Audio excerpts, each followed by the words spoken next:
Hindi ko akalain na ganito pala kalayo ang sa inyo. Nasa Pilipinas pa ba tayo? Grabe ka naman. Siyempre naman nandito pa tayo. Sabi mo lang malayo ang probinsya nyo. Hindi mo naman binanggit na liblib na masyado itong lugar nyo.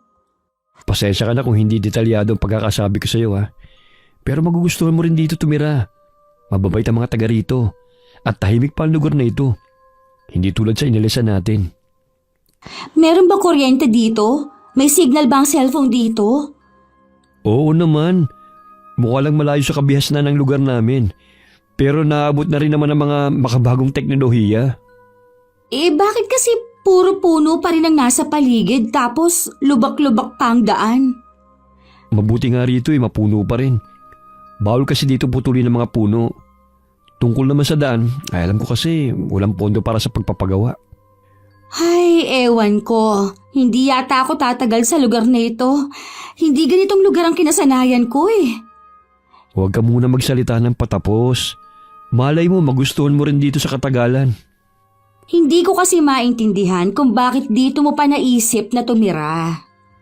Alam mo naman ang dahilan, di ba? Tsaka nag-usap na tayo tungkol sa bagay na to. Saan nga pala ang bahay ng nanay at mga kapatid mo dito? Malapit lang ang bahay ni nanay dito. Mamaya pupuntahan natin sila. Kanino nga pala itong mga bahay na malapit sa atin?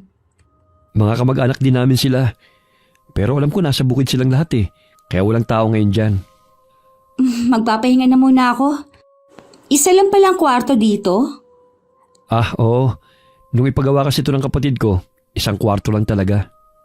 Nasaan na pala ang kapatid mong may-ari nitong bahay? Nakapagpundar sila ng bahay sa bayan at doon na sila nakatira.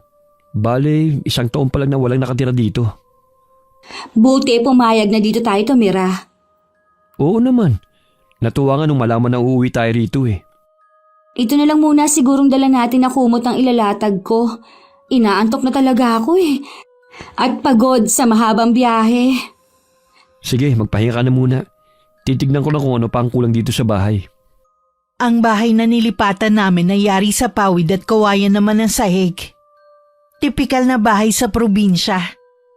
Mapuno din kaya malamig ang paligid. Hindi nga lang ako sanay sa ganong lugar. Kaya hindi ako sigurado kung tatagal ako. Galing kami sa Maynila ni Albert. Pareho kami may trabaho noon. Ako sa salon at ang asawa ko naman ay taxi driver. Nagkaroon ng problema ang may-ari ng taxi na minamaneho ng asawa ko. Kaya napilitan itong ipagbili ang mga taxi niya. Ilang buwan na rin noon naghahanap ng trabaho si Albert.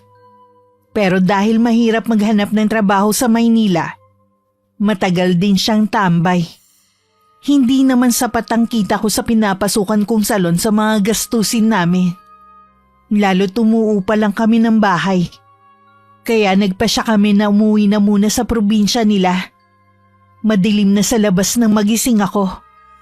Dali-dali akong bumangon para tingnan ang ginagawa ng asawa ko. Dahil hindi ako sanay na ganung oras malamig ang klima. Pasensya na, napahaba ang tulog ko. Nagluluto ka na ba? Okay lang yan. Mabuti ka nakapagpahinga ka Malapit na itong maluto. Gutom ka na siguro. Hindi na tuloy tayo nakapunta sa bahay ng nanay mo. Galing na ako sa kanila kanina.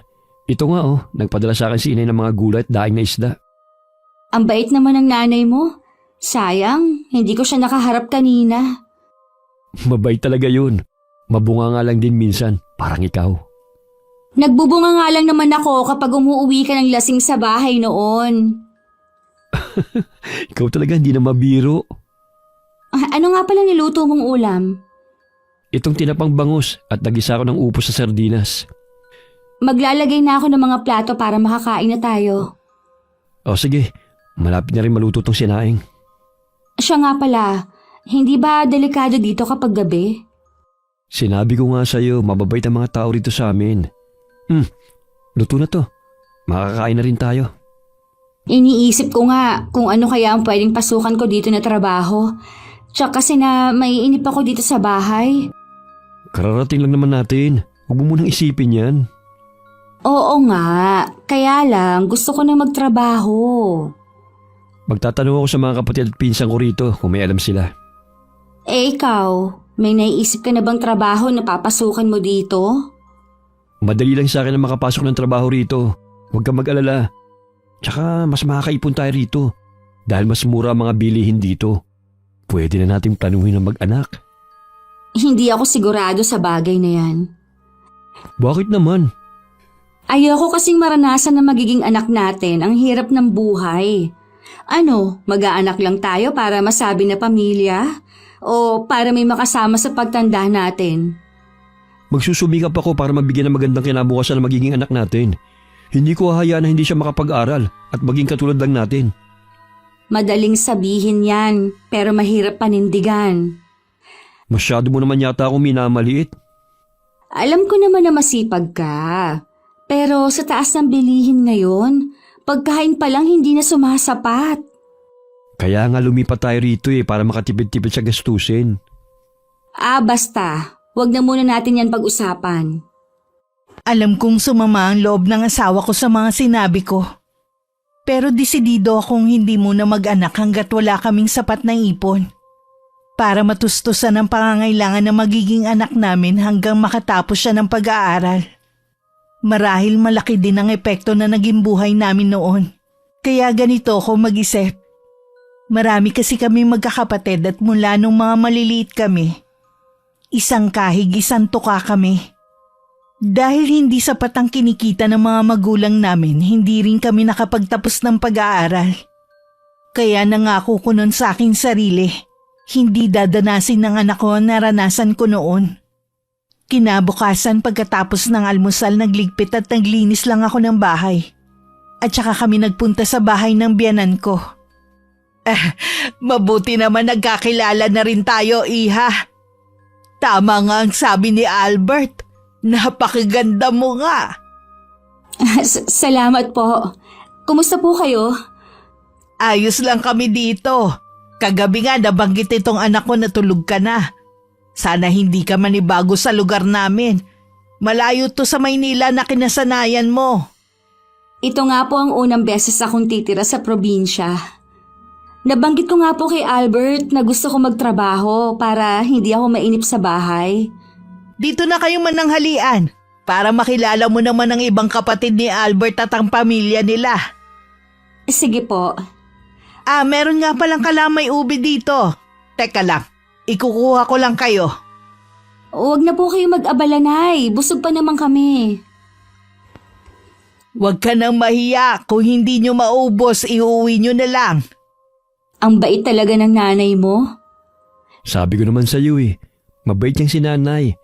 Lahat ng manugang niya, kasundo niya lahat. Sana lahat ng biyenan katulad ng nanay mo. Hindi naman perpektong nanay ko. Minsan, meron din siya nasasabi na hindi maganda at masakit. Ikaw na lang ang bahalang magpasensya kung sakali man, ha? Oo naman, wala kang magiging problema sa akin. Pasensyosa naman ako Salamat, ha? Alam ko naman yan Nakilala ko rin ang ibang kapatid ni Albert at mga pamilya nila. Lahat sila masayang nakilala ko. Doon na rin kami nagtanghalian. Masasabi kong masayang kasama ang pamilya ng asawa ko. Nung hapon nagpaalam lang ang biyanan ko na pupunta sa kabilang barangay. Kami naman ay umuwi na rin sa bahay namin. Dala ang kalamay na pinadala ng biyanan ko. Nang sumunod na araw, agad naman nakahanap ng trabaho si Albert bilang karpintero sa bayan. Samantalang ako wala pa ring nahahanap na trabaho. Isang hapon dumating si Nanay Leonie sa bahay.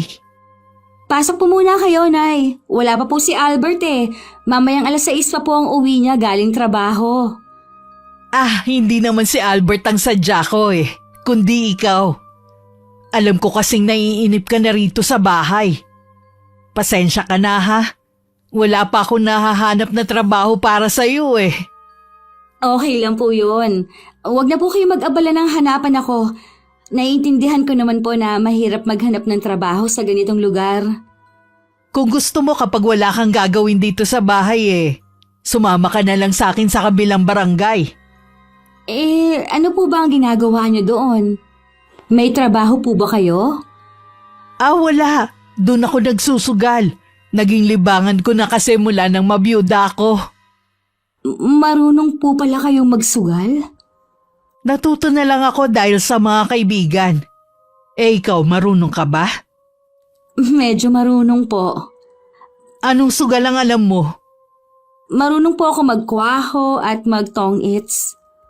Naku, tamang-tama. Tong-its ang paboritong laruin ng mga kaibigan ko. Hindi po ba bawal ang sugal dito? Hindi naman, basta nakatago lang.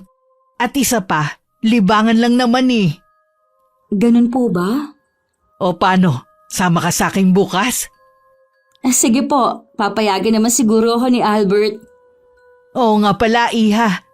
Huwag mo nang banggitin kay Albert ha. Kay Jay kasi ang asawa mo minsan eh. Baka hindi ka lang payagan. Sige po, Nay. Hindi ko nalang babanggitin kay Albert. Salamat, Iha. Ayoko lang kasi na magkagulo tayo kung sakaling malaman ng anak ko. Naiintindihan ko naman po yun. Alam mo, sa lahat ng mga naging manugang ko, ikaw na ang magiging paborito ko. Hindi ko maiwasang ma-excite sa pagsama sa biyenan ko. Naiinip na rin kasi ko sa bahay namin. Parang gusto ko na nga sabihin kay Albert na bumalik na kami ng Maynila. At doon na lang kami maghanap ng bagong trabaho. Mabuti na lang pinuntahan ako ng nanay niya. Gaya nga ng gusto ni Nanay Leonie, hindi ko binanggit sa asawa ko na sasama ako sa kanya. Kinabukasan na makaalis si Albert tsaka naman ako gumayak. Ilang sandali lang dumating na si Nanay Leonie. Naging masaya naman ang pagsama ko sa biyenan ko. Naulit pa ng ilang beses ang pagsama ko sa kanya. Hanggang maging regular na. Hindi ba nakakahalata ang asawa mo sa palagi mong pag-alis? Hindi naman po, Nay. Nakauwi na rin naman po tayo bago sila dumating galing trabaho. Ang totoo kasi niyan eh. Ayaw ni Albert na nagsusugal ako. Kaya siguradong pagbabawalan ka rin niya. Kaya nga po hindi ko pinapaalam sa kanya ang pag-alis ko. Tama yan, Iha. Tsaka naglilibang lang naman tayo eh. Alam mo ba, Iha? Sa lahat na naging manugang ko, tanging ikaw lang ang nakasama ko sa pagsusugal. Nag-i-enjoy naman po akong kasama kayo. Oo nga pala, Iha. Napansin mo ba yung lalaki may kahabaan ng buhok kanina? Sino po doon? Yung nasa kabilang lamesa na naglalaro? Ay, pasensya na po. Nakatutok lang po kasi ako buong atensyon ko sa baraha, hindi sa mga meron. Sa susunod ituturo ko sa'yo para maiwasan mo. Kapag yun ang makakalaban mo, huwag ka na maglaro ha? Bakit naman po? Mandaraya ang lalaking yun. Madaling mapikon kapag natatalo. Tsaka siya ang may-ari ng pasugalan. Ganun po ba? Sige nga po, ituro niyo sa akin na maiwasan. Oo, ituturo ko sa'yo sa Lunes, pagbalik natin. Oo nga po pala, linggo bukas. Hindi tayo makakapunta para magsugal. Pwede naman sana tayong pumunta kaso siguradong malalaman ni Albert. Ikaw lang naman ang inaalala ko eh. Sa Lunes na nga lang po, Nay. Ay, kailangan ko rin po makabawi eh. Ang laki ng talo sa akin kanina. Ganun talaga sa sugal. May natatalo at nananalo. Pero alam mo, ang galing mo humawak ng baraha ah. Bihira yung pagkakataon na natatalo ka. Kayo din naman po eh, ang galing din po maglaro. Matagal na po ba kayong naglalaro ng sugal? Bago pa ako mag-asawa marunong na ako magsugal. Tumigil lang ako nung nagsasama na kami ng tatay ni na Albert. Istrikto kasi yun eh. Bumalik nga lang ako nung mamatay siya. Buti po okay lang sa kanila na nagsusugal kayo. Nako, si Albert lang naman ang mahigpit sa magkakapatid eh. Kaya ikaw, wag na wag kang madudula sa asawa mo ha. Kundi pareho tayong malilintikan. Huwag po kayo mag-alala. Hindi po malalaman ni Albert. Pangako po yan. Dahil una ang bahay ni Nanay Leonie, siya ang naunang nakauwi sa kanila. Ako naman nagpatuloy na sa paglalakad. Lahat na nakasalubong ko yung umingiti sa akin. Naginagantihan ko naman ng ngiti. Tama si Albert. Mababait ang mga taga ron. Pagdating sa bahay wala pa si Albert. Siguradong malilate yun ng uwi dahil araw ng sahod. Dadaan na rin yun sa palengke para bumili ng mga kailangan namin dito sa bahay. Naglinis na lang muna ako habang naghihintay. Nagsalang na rin ako ng sinaing. Sigurado naman kasing may dala ng lutong ulam si Albert pag uwi niya. Kalat na ang dilim sa labas nang dumating ang asawa ko. Pasensya na mahal kung ngayon lang ako. Kanina pang alas 4 kami natapos ng trabaho. Ang kaso pasado alas 5 na dumating si boss. Ayos lang yon. Teka, ipagtitimpla kita ng kape mo. Ito nga pala yung sahod ko. Bumawas na ako dyan ng pinamalengke ko at pinambiling ulam. Gusto mo na bang kumain? Mamaya na siguro. Gusto ko muna magpahinga. Kumusta naman ang trabaho mo? 1 linggo na lang pala matatapos na yung bahay na ginagawa namin. Pero sabi naman sa akin ni paring Elmer na pwede niya akong i-recommenda sa amo niya. Nagustuhan niya kasi ang trabaho ko Mabuti nga marunong ka sa pagkakarpintero. Yun naman kasi ang trabaho ko bago ako naging taxi driver. Ako nga hindi pa rin nakakahanap ng trabaho. Sinabi ko naman sa'yo, hindi mo kailangan magtrabaho. Dito ka na lang sa bahay. Gusto ko rin kasing may sarili akong pera Tsaka makatulong na rin sa gastusin dito sa bahay. O sige, ikaw ang bahala. Basta sa akin, ayos lang na wala kang trabaho. Dapat lang naman ako bilang lalaking bumuhay sa'yo Yang pride mo pa rin talaga ang pinapairal mo. Hindi na uso sa panahon ngayon na lalaki lang ang may trabaho. Maaaring sa Maynila uso yan, pero hindi dito sa probinsya namin. Sa tingin ko naman, talagang wala akong mapapasukan dito Napansin ko kasi halos lahat ng kababaihan dito puro nasa bahay lang. Sinabi ko naman sa'yo Nang maubos ang laman ng tasa ni Albert, naghain na ako para makakain na kami ng hapunan. Kinabukasan naman pagkatapos ng agahan nagtungo si Albert sa bahay ng nanay niya. Naiwan naman ako para maglaban ng marurumi naming damit. Nagsasampay na ako nang dumating si Albert. Hindi maipinta ang mukha niya at hindi ako pinansin ng tawagin ko. Basta tuloy-tuloy lang siyang pumasok sa loob ng bahay. Tinapos ko muna ang ginagawa ko bago ko siya sinundan sa loob. May nangyari ba sa bahay ng nanay mo? Bakit hindi mo sinabi sa akin na sumasama ka kay nanay sa kabilang barangay para magsugal? Ha? Sino naman nagsabi sa'yo niyan? Sinabi ng isa sa mga hipag ko, si Ate Marites. Totoo nga nagsusugal ka? Sinasamahan ko lang naman si nanay Di totoo nga nagsusugal ka? Gladys naman. Alam mo naman na hindi maganda nagsusugal. Naglilibang lang naman kami ni nanay Hindi naman kami laging umuupo para magsugal. Madalas nanonood lang kami. Itong si nanay naman, isa ring konsentidore. Huwag mo namang pagsalitaan ng ganyan ng nanay mo. O bakit? Totoo naman, di ba? Wala naman siyang kasalanan Ginusto ko rin naman na sumama sa kanya. Naiinip na rin kasi ako dito sa bahay. Ang dami mong pwedeng gawin dito sa bahay. Kaysa dumayo pa ng sugal sa kabilang barangay. Para sabihin ko sa'yo, iba ugali ng mga taga roon. Hindi ka tulad dito sa atin. Paano kung mapahama ka? Pagpasensyahan mo na kami ng nanay mo. Huwag ka na magalit pa. Nagmamalasakit lang naman ako sa inyo ni Inay. Tigas din ang ulo niya. Kung hindi pa nagsumbong ang hipag ko, hindi ko malalaman na bumalik na naman pala siya sa pagsusugal. Wala rin kasi mapaglibangan ng nanay mo. Kaya hindi mo rin siya masisi. Naikwento nga niya kahit mga apo niya, wala na rin oras para sa kanya. Naiintindihan ko naman ang inay. Kaya plano kong kausapin ang mga kapatid ko. Hindi dapat malulung ang inay sa bisyo ng pagsusugal. Kaya nakikiusap din ako sa iyo na huwag ka nang sumama kay inay. Oo, sige. Hindi na ako sasama sa kanya. Papayuhan ko rin siya. Dumating ang araw ng Lunes. Maagang umalis si Albert para pumasok sa trabaho. Kahit may usapan kami ng araw na yun ng inay, wala naman akong balak na umalis. Ayoko mag-away na naman kami ni Albert. kapag nalaman niyang sumama na naman ako sa nanay niya.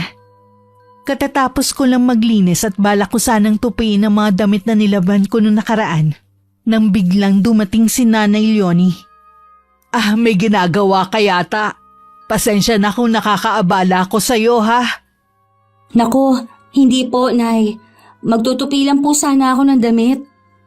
Siguro nag-away kayo ni Albert no? Pasensya na iha. Yung manugang ko kasi ang nagsumbong. Masyado talagang mahadera ang babaeng yun eh. Hindi na lang nanahimik.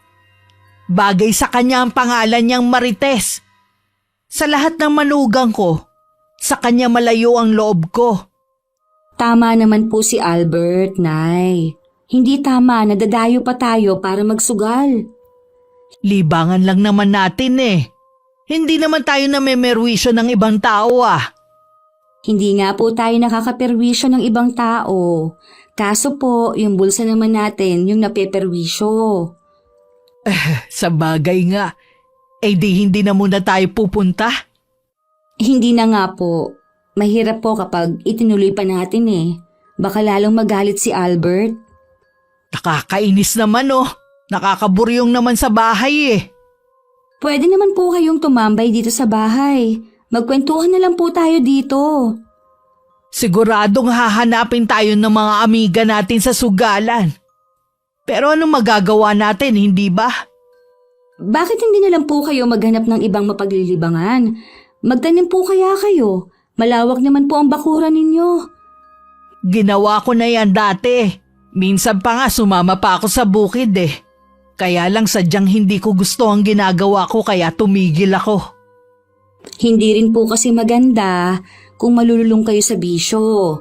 Inaalala ko rin po kayo. Oo nga, tapos dinamay pa kita. Ginusto ko rin po na sumama sa inyo. Nalilibang din naman kasi ako eh. Kaya nga sobra akong nagpapasalamat sa iyo eh. Ikaw lang sa lahat ang nakasundo ko ng ganito. Mabait naman po talaga kayo. Kahit sino naman po nakakasundo nyo agad. Nako, hindi naman lahat iha. Meron pa rin akong hindi makasundo. Inalo ko pa na doon naman ang halian ng biyanan ko sa bahay. Pero tumanggi siya. Kita ko sa kanya ang kakaibang lungkot nang umalis. Hindi ko rin naman maiwasan na mag-alala. Kaya naman nagpa siya akong dalawin na lang siya sa bahay nila kapag wala akong ginagawa. Hindi ko akalaing dahil sa pagpunta ko, magugumon na naman kami sa sugal ng biyanan ko. Itinuro din niya ang isang lalaki na sinasabi niyang madaya sa sugal. Lumapit yun sa amin habang naghihintay kami na may magyaya na pumalit. Bakit nandito lang kayo? Wala pa kasing bakante eh. Wala pang umaayaw sa mga naglalaro. Magpapakuha ko ng isa pang lamesa para tayong tatlo maglaro. Naku, hindi na. Maghihintay na lang kami na merong mabakante. Ayaw mo yata akong makalaro eh. Ha? Hindi naman sa ganon. Alam ko kasing wala akong laban sa galing mo maglaro eh. Ikaw, baka gusto mo makipaglaro sa akin. Naku, hindi po. Wala po akong plano maglaro ngayon. Sinamahan ko lang si nanay. Kapag pumunta kayo rito, hindi pwede ang sinasabi mong hindi magsusugal. Wala rin po kasi akong pampuhunan eh. Hindi problema yan. Nagpapautang naman kami. Benny, ako na lang ang maglalaro. Lubayan mo na ang manugang ko. O sige, para makabawi ka naman sa akin. Malaki pa ang utang mo ha. Magpapakulang ako ng lamesa at mga upuan. Nay, may utang kayo sa lalaking yun? Oo, iha. Nakautang ako nang minsang hindi kita kasama dito. Di po ba sabi niyo na madaya ang taong yun? Yun na nga eh. Tingin ko dinaya niya ako nung maglaro kami. Dapat po siguro tumanggi na lang kayo kanina. Ikaw naman ang kukulitin niya kapag nagkataon. Kilala ko yang si Benny. Babantayan ko na lang po kayo habang naglalaro kayo. Salamat iha ha. Kapag makabawi ako't nakabayad ng utang hindi na ako ulit makikipaglaro sa kanya. Dapat lang, Nay. Wala kasi akong tiwala sa taong yun eh. Ako din naman Kaya lang kailangan kong makisama. Nahinto lang ang pag-uusap namin ng biyenan ko nang lumapit muli si Mang Benny sa amin. Ngising-ngisi pa siya na parang may masamang balak. Nang tumayo na ang biyenan ko, tumayo na rin ako mula sa pagkakaupo. Muli pa akong inalok ni Mang Benny na maglaro kasama nila pero mariin akong tumanggi. Nang magsimula silang maglaro, umpisa pa lang talo na ang biyenan ko. Sinabihan ko siyang tumigil na. Pero mapilit siyang ituloy ang laro. Hanggang makautang na naman siya. Huli na nang mapagtanto niya na malaki na ang nauutang niya kay Mang Benny.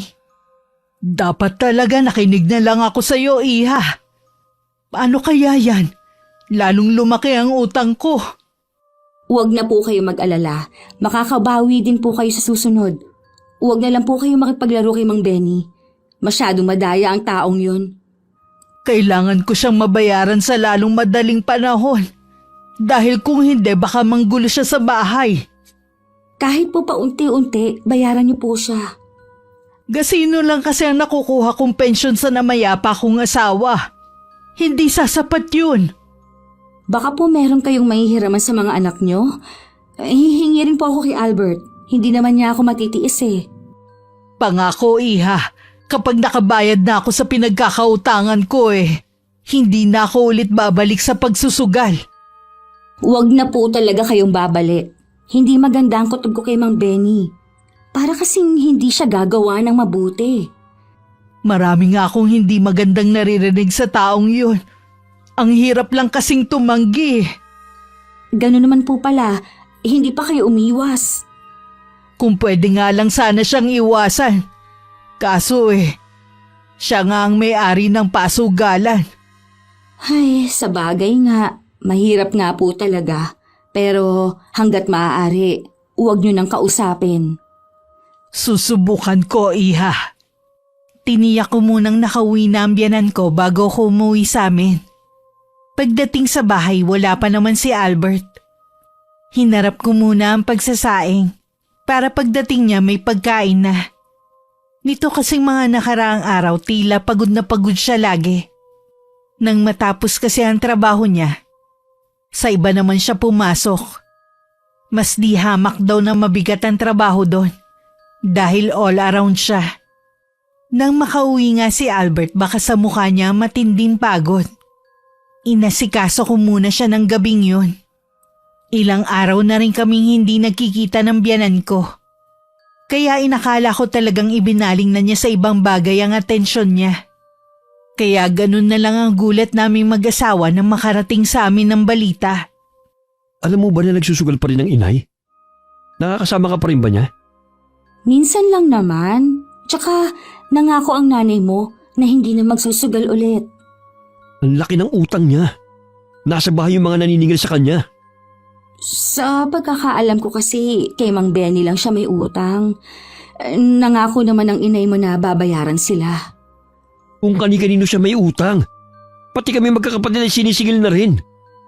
Mas mabuti pang tulungan niyo na lang ang nanay niyo sa pagbabayad ng utang. Ano? Bayaran? Akala mo yata ganun lang kadaling bayaran ng utang niya. Malaki ang utang niya sa kung kani-kaninong tao. Hindi niyo naman siguro hahayaan na makulong ang nanay niyo. Ginawa niya na to dati. Nangutang ng pangsugal. Tapos kami nagbayad. Intindihin niyo na lang ang nanay niyo. Masyado lang siyang nalulungkot dahil mag-isa na lang sa buhay. Hindi sapat na dahilan para magpakalulong siya sa sugal. Tapos lahat tayo damay? Nangako naman ang inay na magbabago na. Bigyan niyo na lang siya ng pagkakataon na magbago. Ilang beses niya nang sinabi yan noon. Wala rin pagbabagong naganap.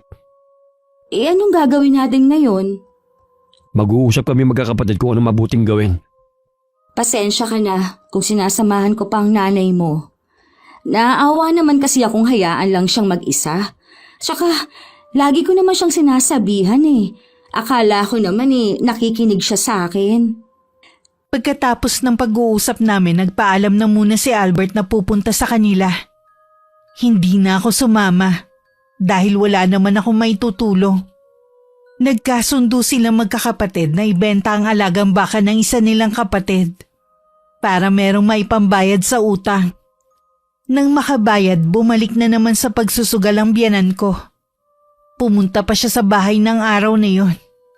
Nay, huwag na po kayo magsugal. Baka mamaya malaman pa ng mga anak ninyo ang gagawin nyo.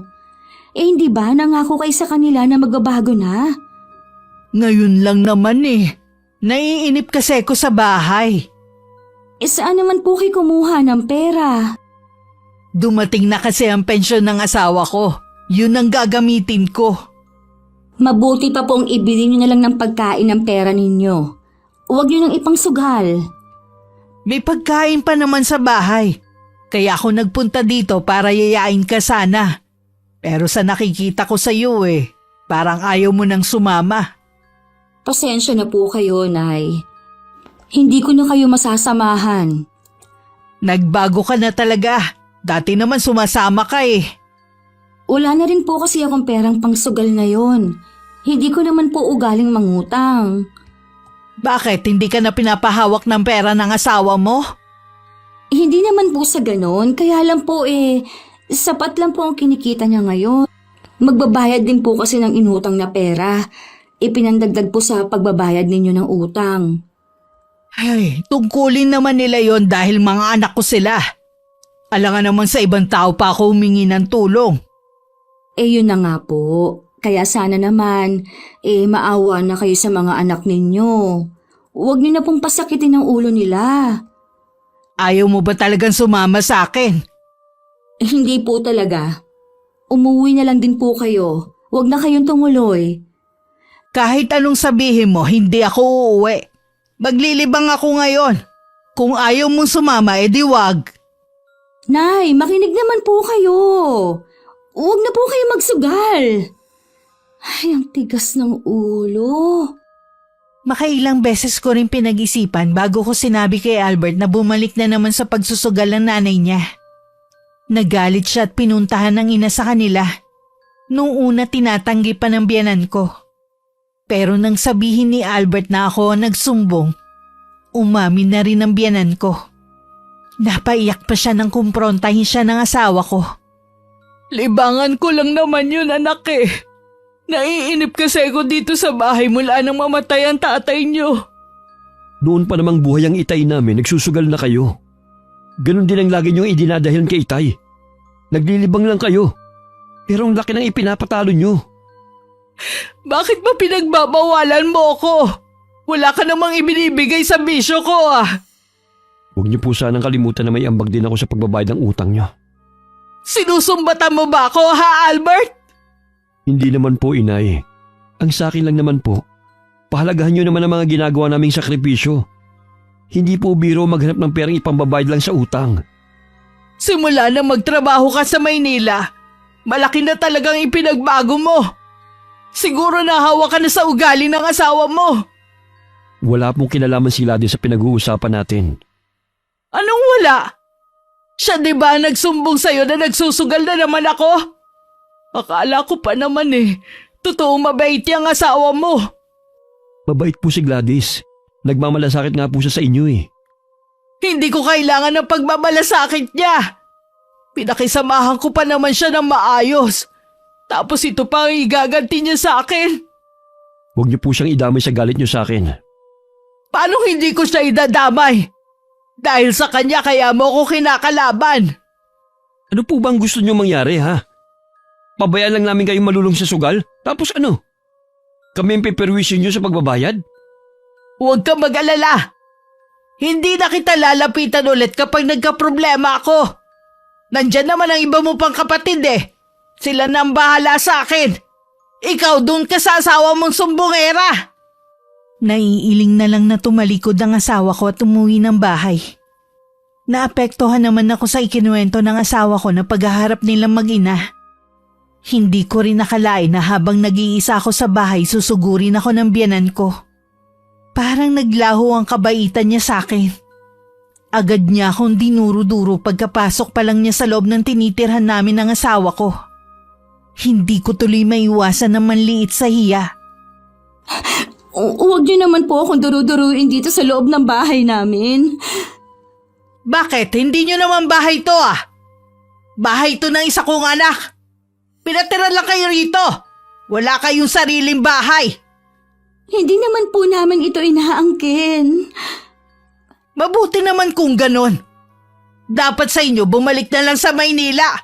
Hindi ko kayo kailangan dito. Lalo ka ng babae ka.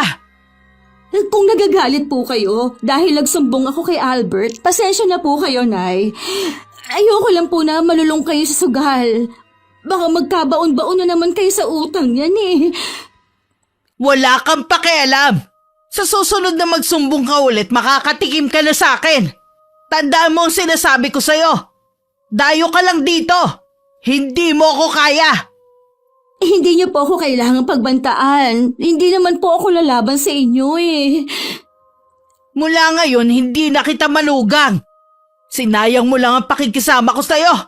Isa ka palang ingrata. Hindi naman po pala bukal sa kalooban niyo ang pakita niyo sa akin. Sana po hindi na lang po kayo nakipagplastikan sa akin. Dahil totoo po lahat ng pakita ko sa inyo. Sana nga eh. At sana din hindi ka na inuwi dito ng anak ko. Dahil sa'yo, nagkakagulo tuloy kami ni Albert. Iniwanan pa ako ng matalim na tingin ng biyanan ko bago siya tumalikod. Nasundan ko na lamang siya ng tingin habang palayo. Bigla naman ako napakunot ng noo sa napansin ko. Tinitigan ko pa ang bagay na yun pero bigla namang nawala. Totoo ba yung nakita ko? O namamalikmata lang ako? Hindi ko na lang ikinuwento kay Albert ang tungkol sa pagsugod ng nanay niya dito sa bahay namin. Ayoko na kasing humaba pa ang away namin ng biyanan ko. Bigla ko tuloy na miss ang samahan namin. Ang pagiging maalaga niya tuwing magkasama kami. Ang pagiging kalog niya na para bang hindi 60 ang edad dahil sa pagiging masayahin. Napabuntong hininga na lang ako sa pag-aalala sa mga pangyayaring yun. May problema ka ba? Napapansin ko kasi ang lalim lagi ng iniisip mo. Wala naman. Iniisip mo ba ang inay? Kumusta na pala siya? Dumaan ako sa kanya nung isang araw. Hindi niya ako hinarap. Galit pa rin siya hanggang ngayon. Sabi ng mga kapatid ko, araw-araw pa rin daw pumupunta sa kabilang barangay para magsugal. Napansin ko na bigla siyang nagbago. Parang hindi na siya katulad ng dati. Paano mo nalaman? Nagkita ba kayo ng inay? Ha? Dumalaw siya dito nung isang araw. Ano ang pinag-usapan niyo? Kung ano-ano lang naman. Hindi ka ba niya inaway? Hindi naman. Yun ang napansin ko. Parang may kakaiba sa kanya.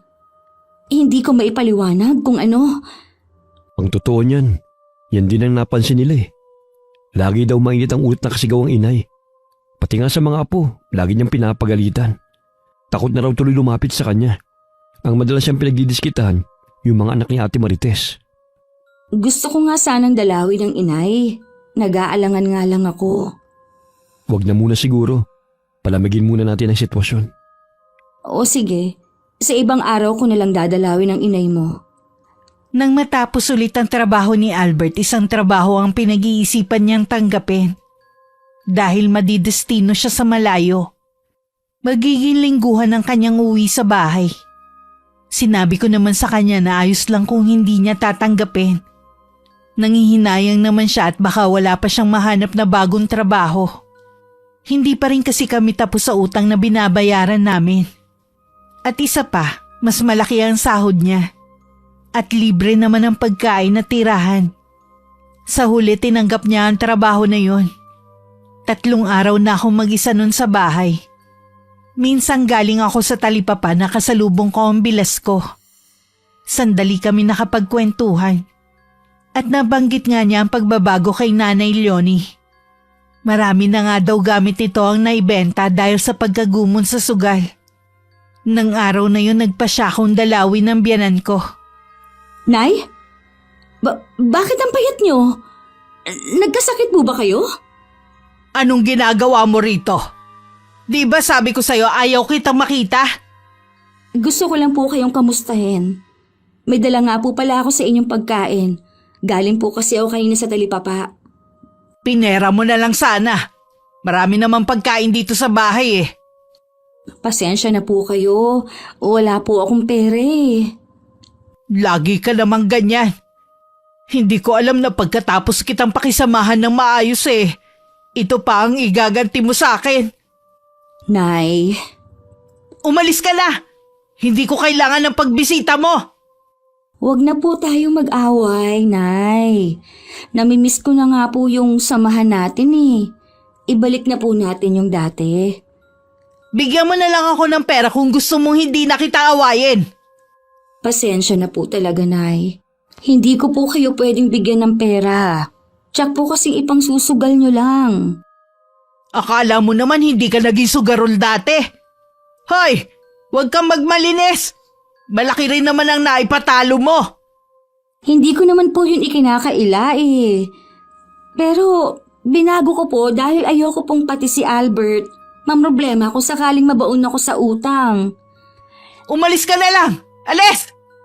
Hayaan nyo naman po ako na tulungan ko kayo. Hindi ko kailangan ng tulong mo! Tingin ko po kasi sa inyo may sakit kayo Kailangan nyo pong magpatingin sa doktor. Wala akong sakit! Hindi niyo po ako kailangang ipagtulakan. Sige po, aalis na ako. Kapag po kailangan niyo ng tulong, nasa bahay lang po ako. Huwag kayong magdadalawang isip na puntahan ako. Kesa naman na masaktan pa ako ng biyanan ko, napilitan na lang ako umalis. Bago tuluyang makalayo, nakita ko na namang may lumabas na insekto sa tenga ni Nanay Leonie. Natitiyak kung merong masamang nangyayari sa kanya. Pagka-uwi sa bahay, naging balisa ako. Hindi ko kasi alam ang gagawin ko. Bigla ko rin naalala ang yumao kong lola. Isa siyang magaling na manggagamot noon. Bago siya pumanaw sa edad na 80. Ito na po bala ang sinasabi niyo sa akin noon na tamang panahon? Araw ng Sabado, maagang dumating si Albert. Mukha siyang masaya. Siguro dahil mas malaki ang sahod niya ngayon. May dala pa siyang pasalubong sa akin. Binalita rin niya na tapos na niyang bayaran ang utang ng nanay niya. Yun lang naman kasi ang malaki naming problema. Sa wakas, tapos na rin ang problema ko kay inay. Makakaipon na rin tayo ng para naman sa atin. Meron sana akong sasabihin sa'yo Ano yun? May masama bang nangyari dito sa bahay habang wala ako? Wala naman. Tungkol kasi sa nanay mo. Pinuntahan ko kasi siya sa bahay niya. Inaway ka ba niya? Pinagsalita ng hindi maganda? Hindi naman. Tingin ko kasi sa kanya may sakit. Sobrang payat niya. Tapos parang hindi na yata natutulog. Kailan mo siya pinuntahan? Ilang araw nang nakakalipas. Pupuntahan ko siya ngayon. Sasama ako sa'yo. Hindi kasi talaga maganda ang pagsusugal. Uubusin lang nito ang pera mo. Mababaong ka pa sa utang. Kapag minalas-malas pa, baka magkasakit ka. Iyon nga ang sabi ko. Kaya lang sarado na ang isip ng inay sa anumang paliwanag. Akala ko pa naman tapos na ang problema natin. Mukhang may panibago na naman. Mabuti pa, puntahan na natin ang nanay mo. Nagtungo na nga kami mag-asawa sa bahay ng nanay niya. Pero hindi namin nadatnan doon ang biyanan ko. Pinagtanong na namin sa mga kapatid ni Albert at sa mga kapitbahay. Wala ni isa sa kanila makapagsabi kung nasa ng inay. Iisa lang ang nasa isip namin ni Albert. Tsak na nasa kabilang barangay ang ina at nagsusugal na naman. Hindi nga kami nagkamali. Naroon nga ang biyanan ko. Naabutan pa namin siyang nakikipagtalo sa kalaban nito sa laro. Pinagbibintangan siya ng biyanan ko na nandadaya. Agad kaming lumapit at inilayo doon ang biyanan ko. Sinundan naman kami ni Ma'am Benny na noon ko lang ulit nakita. Saan niyo dadalhin si Aling Leonie? Iuwi ko ng nanay ko. Hindi siya nababagi sa lugar na ito. Hindi mo siya maaaring iuwi. Malaki pa ang utang niya sa akin. Ano ka mo? May utang siya yung inay? Hindi mo binayaran ka na namin? May panibagong utang ulit ang nanay mo. Nakakagago ka naman. Alam mo matanda ng inay. Walang trabaho tapos pautangin mo? Sa tingin mo kaya may pambayad siya? Hindi ko na yun problema. Ang mahalaga sa akin, ang magbayad siya sa takdang oras na ibinigay ko. Kung hindi siya makakabayad, anong gagawin mo? Ipapakulong mo ba siya? Wala namang nakukulong sa utang, hindi ba? Walang ibabayad ang inay ko, kaya tigilan mo na siya. Hindi maaari. Ang utang ay utang na dapat bayaran. So wala siyang pambayad eh. Wala akong pakialam kung wala siyang pambayad. Basta bayaran yung utang niya. Hindi ka ba makaintindi ha?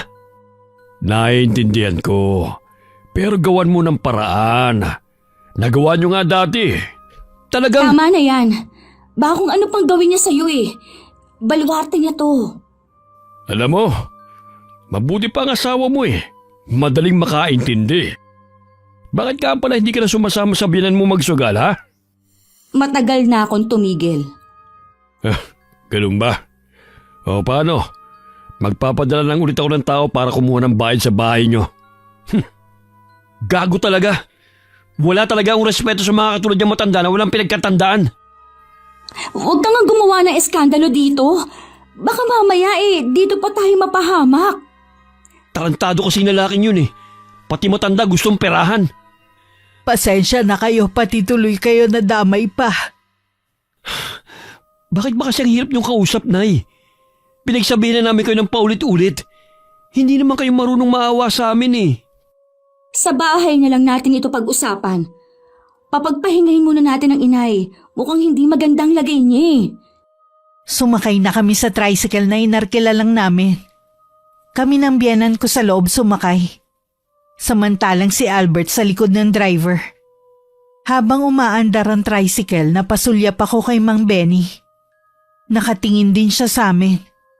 Kakaiba ang ngiti nito. May kaba rin akong nararamdaman. Pagdating sa bahay ng biyanan ko, noon lang napansin ni Albert na maraming gamit ang nawawala. Nakumpirma niya sa mga hipag na ibinenta ng ina ang mga kasangkapan. Para merong pang tustos sa bisyo ng ina. Hindi na rin nakapagpigil ang ibang kapatid ni Albert na pagsalitaan ng ina. Tahimik naman ako sa isang tabi at hindi nangingialam. Parang batang paslit naman si Nanay Leonie na umiiyak habang pinagsasabihan ng mga anak. Nang makaalis ang mga anak at kami na lang naiwan na mag-asawa, nilapitan ko ang biyanan ko. Tingin ko kasi hindi maganda ang lagay niya. Ayos lang po ba kayo, Nay? Hindi maganda ang pakiramdam ko. Para ko nauupos na kandila. Paano hindi sasama ang pakiramdam nyo eh? Lagi kayong kulang sa tulog. Hindi na yata kayo kumakain eh. Patawarin niyo ko, anak. Pangako, hindi na ako magsusugal. Hindi na talaga. Dahil wala na kayong pera. Saan nyo kami pakukuhanin ng malaking halaga ngayon? Hindi ko alam. Sana man lang naisip nyo rin kami. Pamilyado na rin po kaming lahat. Hindi namin mauuna basta-basta ang problema nyo. Di wag niyong bayaran. Hayaan niyo na lang akong mabaon sa utang. Total wala namang nagmamahal sa akin dito. Alam nyong mahal namin kayo. Sana man lang maunawaan nyo rin kami. Muntik nyo na nga rin ma-impluensya ng asawa ko eh. Mabuti na tauhan siya. Dapat magbago na rin kayo. Gusto ko naman talaga magbago eh. Kaya lang malakas ang hatak ng tukso sa akin. Kaya nga dapat nung bago pa lang, tinigilan nyo na. Huwag mo nang pagalitan ng nanay mo. Kanina ko pa napapansin na namumutla siya. Bahala ka kung gusto mong maniwala sa kanya. Pero pagod na kami magkakapatid sa kanya. Albert, saan ka pupunta? Uuwi na sa atin. Kung gusto mong maiwan dito, bahala ka. Gusto ko sanang pigilan si Albert sa pag-alis niya. Pero hindi ko naman maiwan ang biyanan ko. Malamig ang kamay niya na nakahawak sa akin. Pinahiga ko muna siya at hinilot ang kamay at ang kanyang sentido. Malamig pati ang kanyang pawis. Iba rin ang pagkaputla ng kanyang balat. Napatili ako bigla nang may lumabas na ipis sa kanyang tenga. Tila hindi naman naramdaman ng biyanan ko ang paglabas ng insekto sa tenga niya. Dahil nagtataka pa siya kung bakit ako napatili. Ano ba ang nakita mo? Daig mo pa kasing nakakita ng multo. May nakita lang po ako na ipis. Takot po kasi ako doon. Ha? Nasaan ang ipis? Nakalipad na po. Hindi ko na makita kung nasaan. Ay, mabuti naman. Takot din kasi ako sa ipis eh. Matulog na po kayo. Babantayan ko po kayo hanggang magising kayo. Salamat, Iha. Patawarin mo ako sa mga nasabi ko sa'yo noong nakaraan, ha? Wala po yon. Hindi naman po ako nagalit. Guminhawa ang pakiramdam ko nung mahilot mo ko. Hihilutin ko pa po kayo para makatulog kayo. Ipinikit na ni Nanay Leonie ang mga mata niya. Pinipigilan ko naman ang sarili ko na wag mapatili dahil sa mga ipis na nasa paligid. Naramdaman kong nakatulog na rin ang biyanan ko. Doon na rin ako nagpalipas ng gabi. Kinabukasan pinabantayan ko muna sa isa sa apo niya ang biyanan ko. Kailangan ko kasing umuwi sa bahay para kausapin na rin si Albert. Buti naisipan mo pang umuwi. May sakit ang inay mo. Kailangan niyang tulong natin. Wala siyang sakit. Dala lang yun ang kapabayaan niya sa sarili dahil sa pagsusugal. Nalulung din naman ako sa sugal noon, pero hindi naman naging kagaya ng Nanay Leonie. Maniwala ka, may nangyayari sa kanya na hindi maganda. Alam mo ba sinabi ng mga kapatid ko? May mga anak na sila. Hindi na sila makapagbibigay ng perang pambayad sa utang ni inay. Sa akin na lamang nila ipinapaako. Tutal naman daw wala pa akong anak. Ngayon, kung may sakit ang inay, kasalanan niya yun. Kahit ano pang nagawa ng nanay mo pa rin siya. Hindi basta-basta sakit lang ang dumapo sa nanay mo. O sige, bibigyan kita ng pera. Samahan mo muna ang inay sa pagpapacheck up. Kailangan ko pa magtrabaho. Maaate mo bang umalis habang naghihirap ang inay mo? Ano ba kasi sa tingin mong sakit ni inay? Albert, sa tingin ko may bumabarang sa kanya. Ano? May bumabarang kay inay? Oo, kaya nga hindi ko siya maiwan kagabi. Magdamag ko siyang binantayan. Kailangan siya matingnan ng magaling na manggagamot bago mahuli ang lahat. Nakamamatay ang barang. Sinong pwedeng gumawa nito kay inay? Baka isa sa mga nakalaro niya sa sugal. O di kaya pinagkakautangan niya ng pera. Si Mang Benny. Hayop siya. Huwag ka munang magpadalos-dalos. Hindi pa tayo nakatitiyak kung siya nga ba ang nagpabarang kay inay. Walang gagawa nun kundi siya lang. Tsaka mo na siya komprontahin kapag magaling na ang inay Leonie. Sa ngayon, siya muna ang intindihin natin. Kahit wala pang sapat na pahinga, naligo lang ako at nagbihis. Bumalik na rin kami agad sa bahay ng biyanan ko. Kanina nga raw sumuka ang matandang babae. Nagtataka daw sila kung bakit may mga kasamang insekto ang suka ng biyanan ko. Nagkatinginan pa kami mag-asawa at walang maisagot sa hipag niya. Kinausap ni Albert ang mga kapatid sa tunay na kalagayan ng kanilang ina. Lahat naman sila'y naniniwala dahil lahat sila nakasaksi na dati sa biktima ng barang. Ngunit may isa silang problema.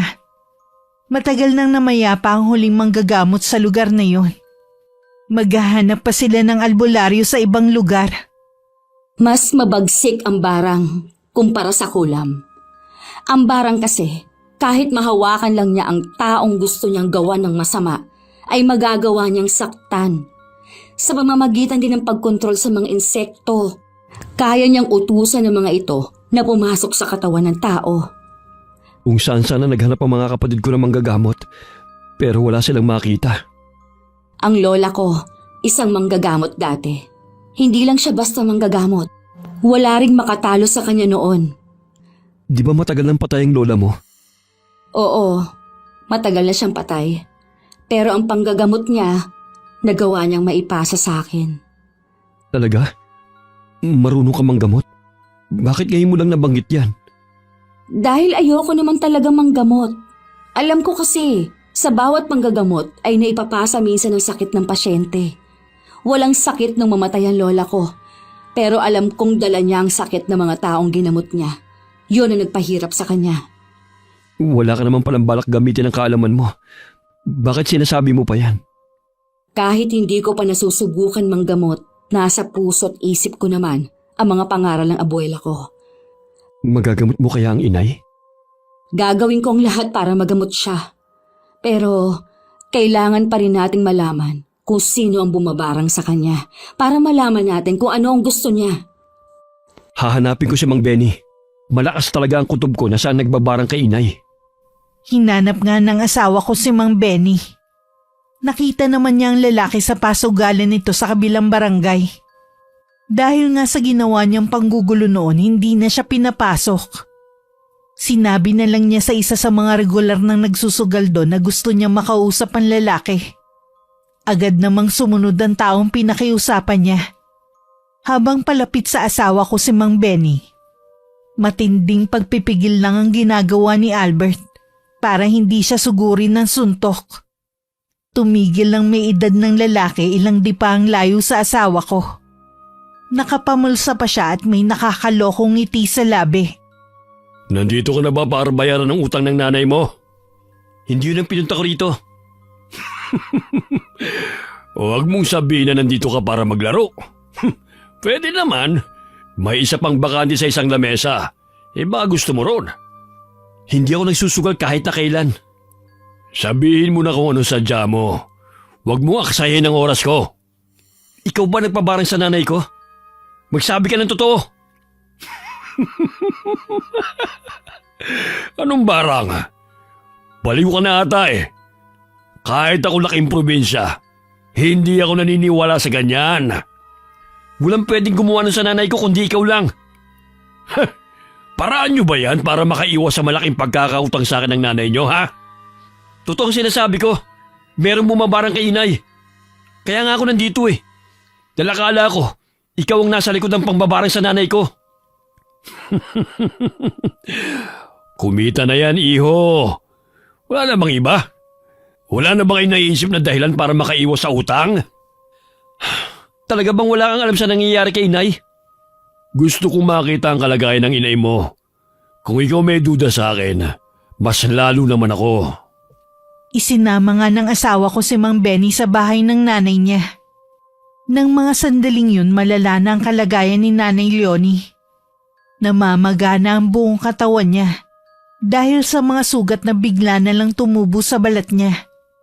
Umaaligid din sa buong bahay ang mga kulisap. Tanda na merong bumabarang sa kanya. Bakas naman sa mukha ni Mang Benny ang hindi pagkapaniwala sa nakikitang kalagayan ng matandang babae. Agad na rin siyang lumabas ng bahay dahil hindi matagalan ng singaw ng katawan ni Nanay Leonie. Bakit hindi nyo pa dinadala sa ospital? Hahayaan nyo lang ba siyang mamatay? Hindi po doktor ang magpapagaling sa nanay ko. Sinasabi ko naman sa inyo, binabarang siya. Makinig ka, iho. Kahit tingin nyo sa akin ay masamang tao, hindi ko magagawang magpabarang, lalo ng isang matandang babae. Kung hindi po kayo, sino kaya? Hindi ko alam. Aaminin ko, sinadya naming dayain ng nanay nyo para matalo. Madali kasing lokohin ng mga ganyang edad. Gusto rin namin siyang mabaon sa utang. Pero kahit kailan hindi ako gagamit ng ganyang puwersa. Lalo't galing pa yata sa kadiliman ng barang na yan. Mukha naman kayong nagsasabi ng totoo. Nagsasabi talaga ako ng totoo. Pasensya na, pero wala akong may tutulong sa inyo. Pwede pa kung may kinalaman sa sugal. Salamat po sa pagpunta ninyo dito, Mang Benny. Pasensya na po sa abala. Malaki talagang abala ang ginawa nyo. Biruin nyo. Ako pa talagang napagbintangan nyo. O sige, dahil naawa ko sa kalagayan ng nanay nyo, hindi ko na siya sisingilin. Basta't kapag gumaling siya, wag na uli siya magagawi sa pasugalan ko, ha? Makakaasa po kayo hindi na pupunta doon ang inay. Paano, alis na ako. Sana gumaling ang inyong ina. Sana rin, ito na ang huling pagkikita natin, iho. Tinapik pa sa balikat ni Mang Benny ang asawa ko bago umalis. Magaan na rin ang pakiramdam ko sa kanya. Hindi katulad nung unang kita ko sa matandang lalaki. Kaya siguro ako nakakaramdam sa kanya na tila may masama siyang plano. Dahil gusto niya kaming dayain sa sugal. Naramdaman ko ring walang itim na aura ang bumabalot sa kanya. Naiiling na lang ako. Para na rin kasi kung si Lola kung mag-isip. Pumasok na lang kami sa loob ng bahay. Nagising si Nanay Leonie. Umiiyak siya sa matinding sakit na nararamdaman. Awang-awa naman ako na halos hindi ko siya matingnan. Para kasing dinudurog ang puso ko sa nakikita kong paghihirap niya. Parusa na siguro sa akin to. Hindi kasi ako naging mabuting ina sa inyo. Huwag niyo pong sabihin yan. Kahit hindi po kayo naging perpektong ina, kayo naman po ang pinakamapagmahal at maasikasong ina. Bakit kailangan mangyari sa akin to? Gumagawa na po ng paraan si Gladys para gumaling kaya. Huwag po kayong mawawala ng pag-asa. Marunong manggamot si Gladys? Opo, Nay. Namana po niya yun sa namayapan niyang lola. Nahihiya tuloy ako sa mga sinasabi ko sa asawa mo noon. Siya pa pala ang tutulong sa akin ngayon. Mabait po ang asawa ko. Hindi po yung nagtatanim ng galit sa kapwa. Mabunga nga rin yun parang kayo, pero napakabait. Nasa na nga pala ang asawa mo? Bakit wala siya rito? May kinukuha lang po siya sa labas. Nandito na pala siya. Iha, lumapit ka dito sa tabi ko. Kumusta na po ang pakiramdam nyo? Buong katawan ko makirot. Pakiramdam ko ang daming gumagalaw sa loob ng katawan ko. Tsaka, bakit may kasamang insekto ang isinuka ko? May ipagtatapat po kami sa inyo. May bumabarang po sa inyo, Nay. Ano ka mo?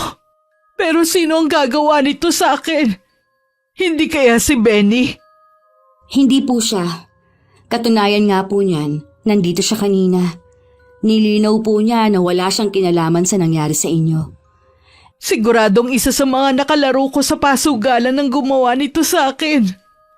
Hindi pa po natin alam kung sino, pero pangako po, hindi ako titigil hanggat hindi ko siya nahahanap. Salamat, Iha. Huwag mo kong pababayaan, ha? Ayoko pang mamatay. Gagawin ko po ang lahat na makakaya ko para gumaling kayo. May tiwala ako sa'yo, Iha. Tumango naman ako at pinakalma ko siya. Nag-umpisa na naman kasi siya mag-hysterical. Tuwing palubog ang araw, nag-uumpisa na rin ang mataas niyang lagnat. Kaya buong gabi nangangatal siya sa matinding init ng katawan. Naisip ko baka ang gumagawa nun ay nag-oorasyon tuwing sasapit ang dapit hapon.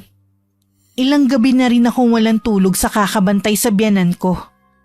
Dahil siguro sa ilang gabi na akong puyat, hindi ko na napigilan ng makatulog. Napanaginipan ko ang lola ko. Tila meron siyang sinasabi sa akin. Umiiyak din ako sa harapan niya. Pakiwari ko wala akong silbi dahil hindi ko matulungan si Nanay Leonie. Nagising ako sa kalagitnaan ng gabi. Hilam din ako sa luha. Kinabukasan napasukan ko si Ate Marites sa bahay ng biyanan ko. Nagulat siya nang makita niya ako. Tingin ko sa kanya para siyang nakakita ng multo sa itsura niya. Ikaw pala, Gladys. Akala ko umuwi ka na sa inyo. Hindi pa, te. Wala kasi magbabantay kay nanay eh. Hindi kasi pwede na wala siyang kasama. Ang tiyaga mo rin sa pagbabantay sa matandang yan. Parang hindi kanya pinagsalitaan ng masasakit dati ha. Hindi naman kasi ako maramdaming na tao. Tsaka mahalaga sa akin ang pinagsamahan namin ng Nanay Leonie. Kaya wala na yun sa akin. Bakit ngayon lang pala kita nakitang dumalaw?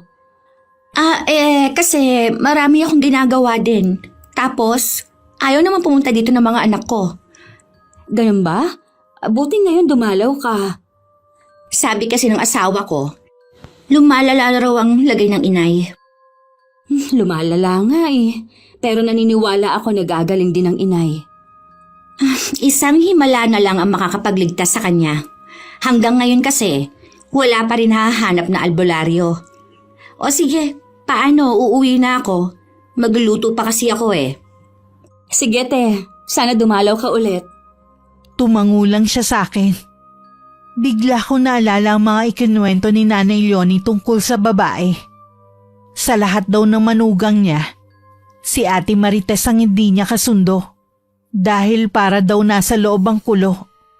Kaya siguro ngayon lang siya dumalaw. Pansin ko kasi mailap talaga ang babae. Kahit sa amin. Nagkibit balikat na lang ako at tumuloy sa silid ni Nanay Leonie. Kapag ginagamot ko siya kahit papano nagiginhawaan siya. Kaya nakakatulog siya ng mahimbing. Dumating naman si Albert nung gabi. Sabi niya dumaan muna siya sa bahay namin. Kumusta nang lagay ni inay? Mahimbing siyang natutulog. Mas maigi yan kaysa sa gising siya. Lagi kasi siyang dumadaing eh. Mas nakakaawa siya kapag namimilipit sa sakit. Kung maaari ko lang sanang akuin ang sakit ng inay. Ganyan din ang nararamdaman ko. Naaawa na kasi ako sa kanya. Hindi mo pa ba alam kung sino ang taong gumagawa nito kay inay? Hindi pa, pero nararamdaman ko na nasa malapit lang siya. Alam mo bang napanaginipan ko si Lola? Meron siyang ipinapahiwatig. Ano kaya yon? Isang taong malapit sa inyong lahat ang gumawa nito. Matindi ang pagnanasa niyang makaganti. Meron ka bang pinaghihinalaan? Hindi ko lang siya pinaghihinalaan. Natitiyak kong siya ang taong yun. Hindi ako makapaniwala na mayroong nagagalit kay inay na taga rito. Mabait kasi at marunong makisamang inay sa lahat. O baka yun lang ang alam natin. Sabi ko nga sa'yo, may pagkabungangero din kasi siya. Baka nasa tao na rin na yon ang problema. Hindi natin alam kung ano ba ang pinag-ugatan ng lahat. Sabi mo sa akin kung sino siya. Nakikiusap ako. Maghintay ka na lang muna. Kakausapin ko muna siya. Sa ngayon, hindi na niya masasaktan pa ang inay. O sige, may tiwala naman ako sa'yo eh. Anak, Gladys, Nay, buti po gising na kayo. Kumusta po ang pakiramdam niyo? medyo maayos na. Salamat kay Gladys. Konting tiis na lang po. Malapit na po kayong gumaling. Alam ko, nararamdaman ko naman na gumiginahawa na ang pakiramdam ko eh. Maiwan ko po muna kayo. May kailangan lang akong kausapin. Sige, hihintayin ka na lang namin ni inay. Saan pupunta ang asawa mo? Alam niya na po kung sinong bumabarang sa inyo. Talaga? Sino siya? Malapit po sa atin ang taong yon. Hintayin na lang po natin si Gladys na makabalik. Siya po magsasabi sa atin. Pangatlong bahay mula sa biyanan ko ang tinungo kong bahay. Sa pagkakaalam ko si Ate Marites lang ang tao doon tuwing gabi. Dahil nasa bahay ng mga magulang niya ang kanyang mga anak. Sa gabi naman ang trabaho ng kanyang asawa. Napakunot pa ang noo ko na makitang nakapatay ang ilaw. At tanging gasera lamang ang ilaw sa bahay. Dahan-dahan akong umakbang papasok. Naabutan ko pa si Ate Marites na masidi ang ginagawang orasyon. Nakapikit pa siya habang nakataas ang dalawang kamay sa harapan na ginawa niyang altar. Napasulya pa ako sa mga garapon, kung saan nakalagay ang mga iba't ibang uri ng insekto. Sinasabi ko na nga ba? Ikaw ang bumabarang kay Nanay Leonie. Gladys? Paano kung nakapasok dito? Naiwan mong bukas ang pinto. Mabuti pang umalis ka na. Bawiin mo muna ang sumpa kay Nanay Leonie. Maawa ka sa kanya. Tama lang yun sa kanya. Para maramdaman din niya ang nararamdaman ko tuwing pinagsasalitaan niya ako ng masasakit. Kung ano man ang nagawa niya sa'yo, patawarin mo na siya. Hindi ka ba naaawa sa kalagayan niya? Madaling sabihin pero mahirap gawin. Palibhasa kasi. Unang paghaharap niyo pa lang, kasundukan na niya. Samantalang ako, mulat sa pool, puro panlalait na. Dahil ba sa lahat ng manugang niya, ako ang pinakapangit, ako ang pinakamaitim, kaya gano'n na lang niya ako tratuhin. Kung totoo na trinato ka ng ganyan ni Nanay Leonie, hindi ko kukonsintihin ang ginawa niya. Pero hindi tama na sa pangbabarang mo siya gagantihan. Wala na akong magagawa. Hindi ko na mababawi ang ginawa ko. Kung hindi mo titigilan yung ginagawa mo ngayon, ibabalik ko sa iyo ang sumpang ginawa mo. Marunong kang manggamot? Oo, namana ko ito sa lola ko. Ako ang napili niyang salina ng kakayanan niya sa panggagamot. Kung ibabalik mo sa akin ang sumpa, uunahin ko na ang matandang yon. Makaganti man lang ako sa ginagawa niya sa mga anak ko. Mahal mo ba ang mga anak mo? Oo naman. Kaya nga, gusto kong gumanti sa lola nila. Hindi man lang ipinaranas ng matandang yon ang pagmamahal ng isang lola sa mga anak ko. Puro singhal lagi ang inaabot nila. Ako na ang humihingi ng kapatawaran sa ginawa ni Nanay Leonie sa mga anak mo. Pero itigil mo na to. Hindi ito gugustuhin ng mga anak mo. Ayaw mo naman silang tuksuhin ng mga tao na ang nanay nila ay isang mamabarang. Alam mong walang lihim na hindi nabubunyag. Pero hindi na rin ako mapapatawad ni Nanay Leonie sa ginawa ko. Kahit ang mga anak niya. Paano kapag nalaman ng asawa ko, tiyak na magagalit siya sa akin. Kaya mabuti pang ituloy ko na lang ito. Kakausapin ko si Nanay Leonie. Humingi ka sa kanya ng kapatawaran. Naniniwala ako na isang aral na rin sa biyenan natin ang nangyari sa kanya. Hindi ko alam, Gladys. Lagi ko pa rin naiisip ang mga ginagawa niya sa amin noon. Ako ang magsasalita para sa'yo. Lahat ng hinanakit mo dyan sa puso mo ay sasabihin natin. Hindi ko agad nakumbinsi si Ate Marites. Pero sa huli sinira rin niya ang altar kung saan siya nag-oorasyon. Binasag din niya ang mga garapon at hinayaan lumipad ang mga insekto. Pagbalik namin sa bahay ni Nanay Leonie, magaling na ang matanda. Tuwang-tuwa siya na makita kami at sinabing magaling na nga daw siya. Sa harapan ng asawa ko at biyenan ko, sinabi ko kung sino may kagagawa nun sa kanya. Sinabi ko rin ang dahilan ni Ate Marites. Hindi naman makapaniwala ang asawa ko at biyenan ko. Pagkatapos ng lahat ng narinig nila, hindi ko alam na malaki palang hinanakit mo sa akin, Iha. Patawarin niyo po ako. Nagkimkim ako naggalit sa inyo, kaya ako ito nagawa. Pakiramdam ko po kasi, aping-api kami ng mga anak ko. Nung maratay ako, marami ako napagtanto na mali kong nagawa. Isa ka na sa naiisip ko at mga apo ko sa iyo. Gusto ko sanang humingi sa inyo na kapatawaran. Pero nararamdaman ko na umiiwas ka sa akin. Ayoko po kasi na makahalata kayo na may kinalaman ako sa nangyayari sa inyo. Natatakot din po ako na masinghalan ninyo kahit may sakit na kayo. Tumahan ka na. Huwag ka nang umiyak. Patawarin mo ko kung naging malupit ako sa iyo at sa mga apo ko. Patawarin niyo rin po ako. Pinapatawad na kita. Kasalanan ko rin na nangyari. Ako rin ang dahilan kung bakit napuno ka na sa akin. Maging aral na lang sa atin to. Salamat po, Nay.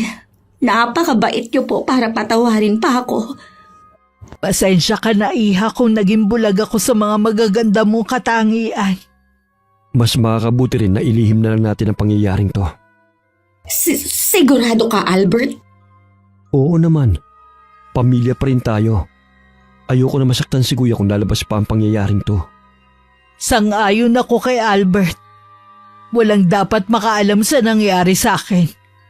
Para din ito sa iyo at sa mga apo ko. Maraming salamat sa inyo. Lalo na sa iyo, Gladys. Kung hindi dahil sa iyo, baka nakagawa na ako ng malaking kasalanan na habang buhay kong pagsisisihan. Wala yon, te. Ang importante ngayon, tapos na ang problema natin at nagkapatawaran na tayong lahat. Lahat na napag-usapan namin sa silid na yon ay walang nakalabas. Iniwan din muna namin sandali sina Nanay Leonie at Ate Marites. Alam kong marami silang kailangan linawin sa isa't isa. Makalipas ang 1 linggo, tuluyan nang gumaling si Nanay Leonie. Tuluyan na rin niyang tinalikuran ng pagsusugal. Bumawi rin siya kay Ate Marites at sa mga apo niya. Matulin na lumipas ang 3 buwan. Kasalukuyan na ako nagdadalang tao ng mga panahon na yon. Hindi namin plinano ni Albert ang pagbubuntis ko. Pero masaya ako na sa wakas magkakaroon na rin kami ng supling na bunga ng aming pagmamahalan. Kahit saan mang anggulo, walang buting maibibigay ang paghihiganti sa kapwa. Gaano man kalaki ang kasalanan ng taong yun, mas mabuti pa rin na hanapin sa puso ang pagpapatawad. Wakas,